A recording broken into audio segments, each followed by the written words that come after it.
querido aluno, seja muito bem-vindo novamente, paz seja convosco. Sem mais delongas, nós vamos iniciar agora o capítulo 6.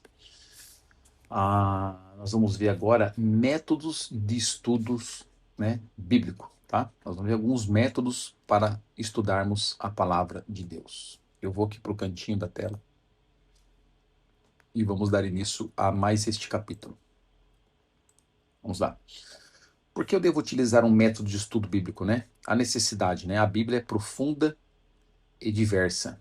Os métodos funcionam como ferramenta que auxiliam o estudante a manejar corretamente a palavra de Deus.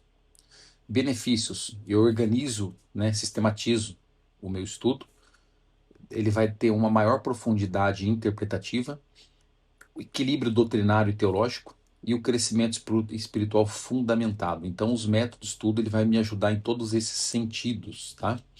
O primeiro método que nós vamos ver é o método biográfico, né? Aprendendo com personagens.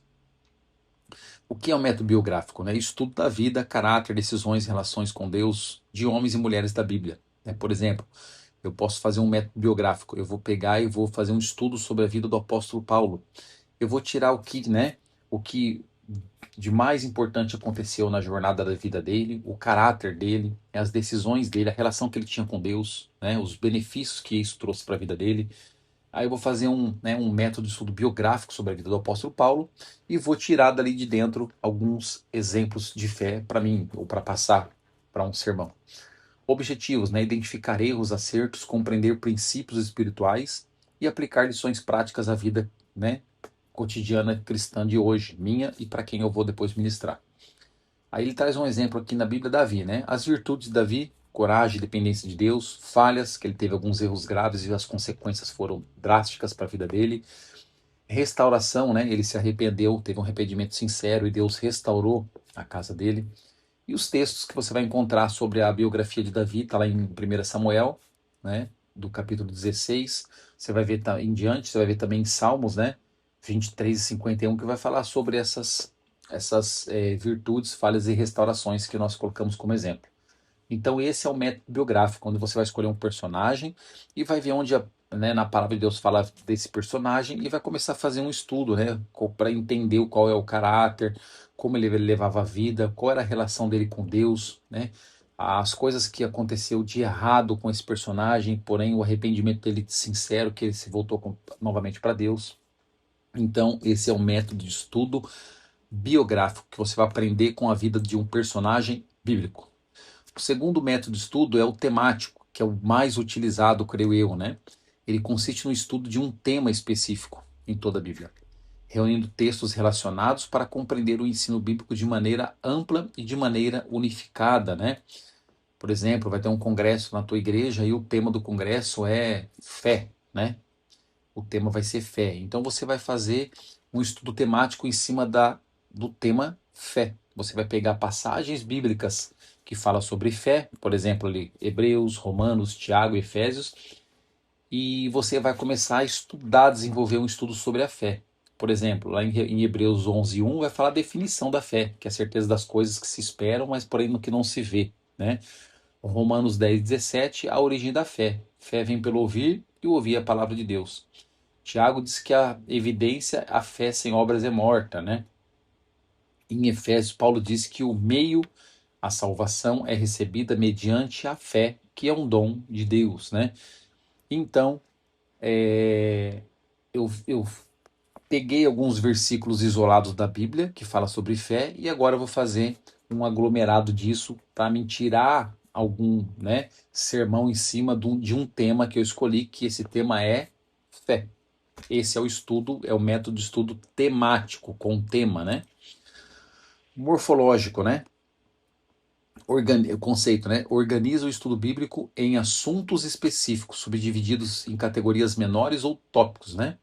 Facilita o ensino, né? O ensino e discipulado, organiza raciocínios e compreensão organizada, sistemática, né? Exemplo, doutrina da salvação, né?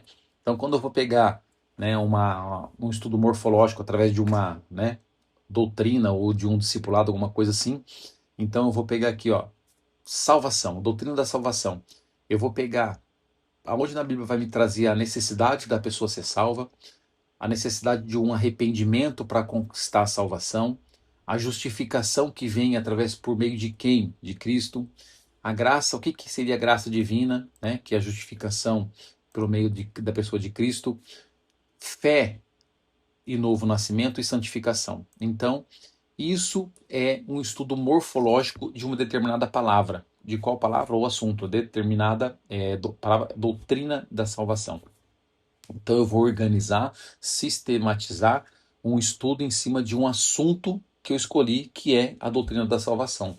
Poderia ser escatologia. Então eu vou lá em Apocalipse, em Ezequiel, em Daniel, e eu vou fazer um estudo, né, sobre acerca das coisas que está por acontecer, por vir, né, as coisas futuras.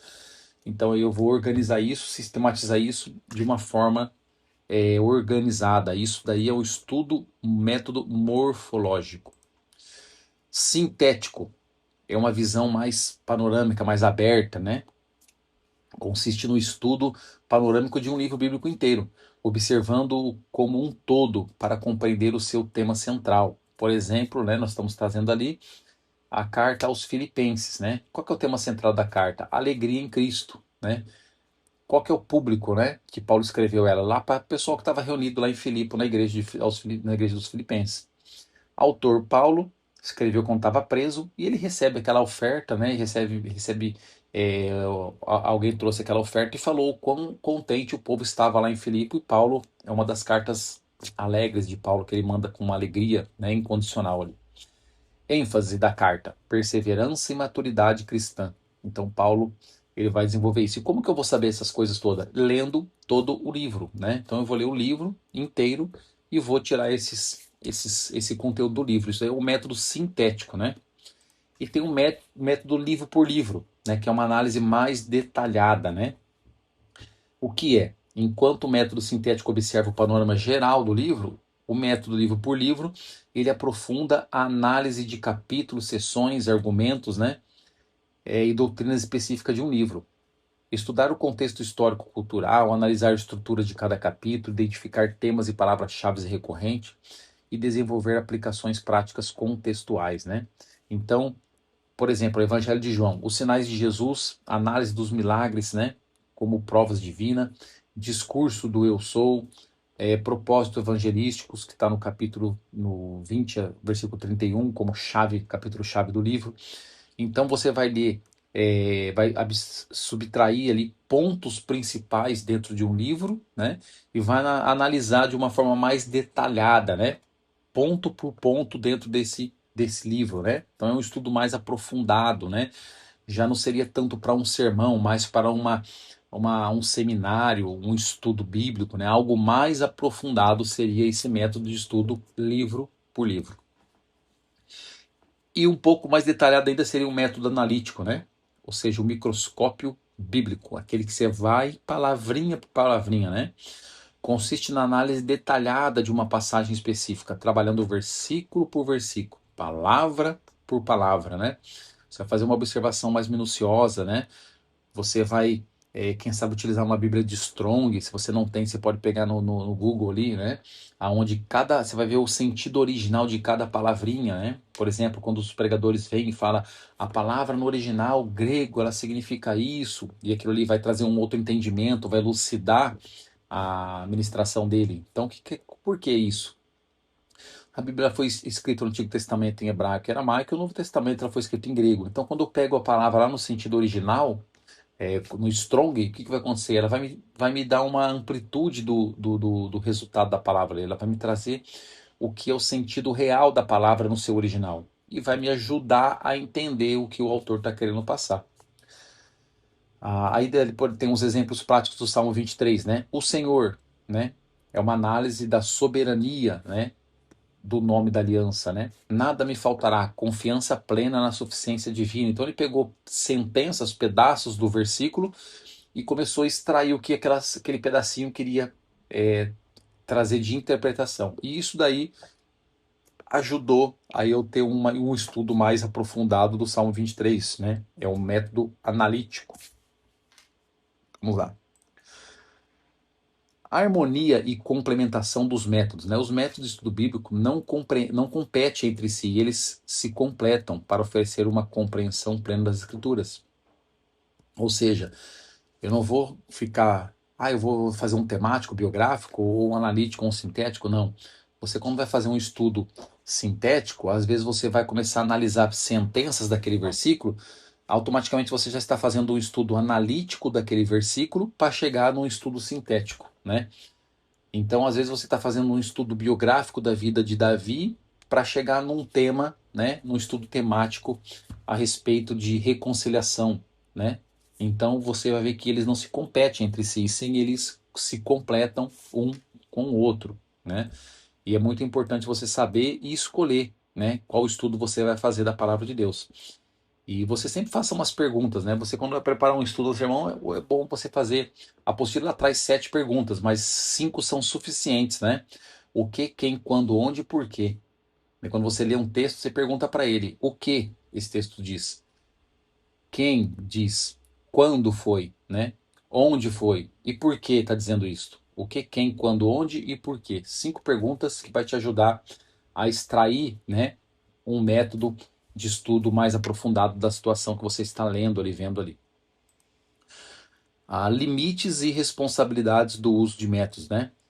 Interpretações forçadas. Evite tentar encaixar texto bíblico em um método ou sistema pré-recebido. Deixe a Bíblia falar por si mesma. Não vai querer tentar induzir, né, a extrair algo que não tá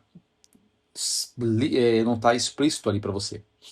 Isolamento de textos, né? Nenhum método justifica isolar um versículo do seu contexto, do contexto literário e histórico, para criar doutrinas particulares. Não, então evita pegar um pedacinho ali e tirar fora de todo o seu contexto para querer tirar daquele pedaço, fazer daquele texto um pretexto, né? Subjetividade excessiva, né? Cuidado para não projetar suas próprias opiniões e sentimentos sobre o texto sagrado durante o estudo, né? Porque às vezes você está emotivo com uma tal situação e você extrai aquele pedaço dali da Bíblia e você, em cima daquilo ali, você vai deixar o seu coração falar mais alto. E o coração, como a palavra diz, é enganoso maior que todas as coisas, mais do que todas as coisas, né? Dependência humana, né? Embora os métodos e comentários sejam úteis, eles não devem substituir a sua própria investigação diligente das escrituras, né? Vai pesquisar em cima de outras partes da Bíblia, de outros textos, para elucidar ou interpretar um texto que está meio confuso ainda. O fundamento inegociável, né? O que nós não podemos esquecer e negociar de maneira alguma. Todo método deve permanecer submisso ao contexto bíblico, né? Nunca você vai querer tirar algo de fora ou sobressair acima da Bíblia ali. Tem que estar submisso ao contexto todo que ele está inserido, o texto. Quando você destaca um pedaço, que é uma perícope, aquela perícope ela tem que estar submissa ao seu contexto todo. Então você tem que entender o que o autor está querendo passar no todo o seu contexto, para você saber o que você vai falar sobre aquela perícope, aquele pedaço destacado do texto. Dependência 100% do Espírito Santo e fiel às Escrituras Sagradas, para você ter uma boa preparação do seu sermão, do seu estudo, né?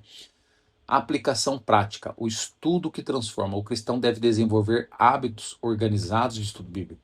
O uso de métodos adequados fortalece a maturidade e protege contra erros doutrinários, né? Você deve ter visto aí um vídeo que eu coloquei na trilha de aprendizagem de um rapaz denominado pastor de uma determinada cidade, recorreu num erro absurdo, moral e ético, né?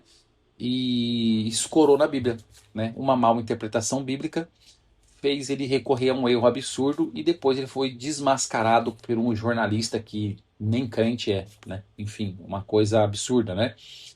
Isso nos leva a ver uma ignorância bíblica, uma má interpretação bíblica e deixar com que o seu texto que ele destacou ali, né, saísse totalmente do contexto do livro de Oséias e, né, nem vou falar mais porque tu viu ali, tu viu o absurdo que é, né? Então é para você ver a importância de você deixar a sua perícope que você tirou, o seu pretexto ali, ele tem que estar totalmente alinhado com o contexto que você extraiu ele ali.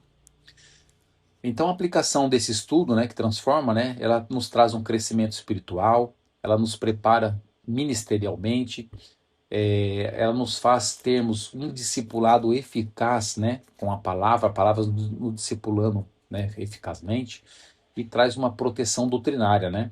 Nós não vamos deixar, com esses métodos de estudo, não vamos cair em erros doutrinários. Amém? Né? Conclusão do capítulo, ficamos por aqui então. Vamos dar continuidade aqui ao próximo capítulo. Espero que tenham gostado e que possam utilizar isso no seu dia a dia. Deus abençoe e até o próximo capítulo.